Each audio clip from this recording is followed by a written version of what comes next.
So I had to just go get my cousin out the hospital today because she had injured herself last night. So last night she had asked me for advice on how to sleep with a man because she had never been with a man before. And last night was supposed to be the night that she was supposed to put it on him, if you know what I mean. So when I took her to her man's house before she got out the car, I gave her a walkie-talkie and I had the other walkie-talkie. I told her that I would be giving her directions through these walkie-talkies to guide her through her first time. I told her I would be parked right across the street if anything goes wrong. So she agreed and she took the walkie-talkie and put it in her purse and she headed into his house. She picked the walkie-talkie up and she whispered in it and she said, "What do I do?" I picked my walkie-talkie up and I said, "What you have to do right now is just take off his shirt." So I guess that went as planned because I didn't hear nothing else from her for about 10 minutes. Then she picked her walkie-talkie up and she said, "Now he's completely naked. What do I do next?" I said, "Girl, this is easy. Just sit on it."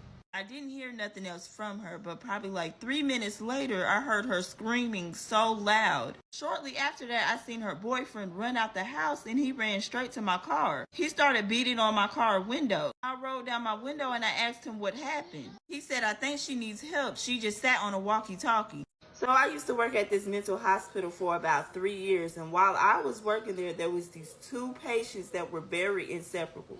Their names were Sarah and Ben. So one day they was walking past the hospital swimming pool, and I guess Ben was going through some things because he decided to jump in the swimming pool. His plan was to sink to the bottom and drown. But luckily Sarah was able to jump into the swimming pool and save Ben. She swam all the way to the bottom and she picked him up. Now when my supervisor heard about this, he wanted Sarah to be discharged from the hospital immediately. At that time, he considered Sarah to be mentally stable because she saved Ben's life.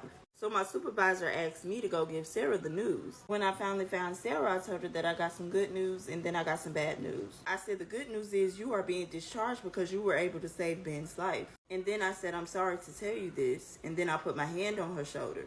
I said, "But Ben was found in his room hanging from the ceiling. He hung himself with his bathrobe." But after giving Sarah the bad news, she had no reaction. So I was a little worried, but who am I to tell somebody how to grieve? But just in case she didn't understand what was really going on, I said, "I'm sorry, Sarah, but Ben unalived himself." She still didn't say anything, so I'm about to walk away and leave. But as soon as I made it to the door, she said he didn't hang himself. I hung him up there to dry.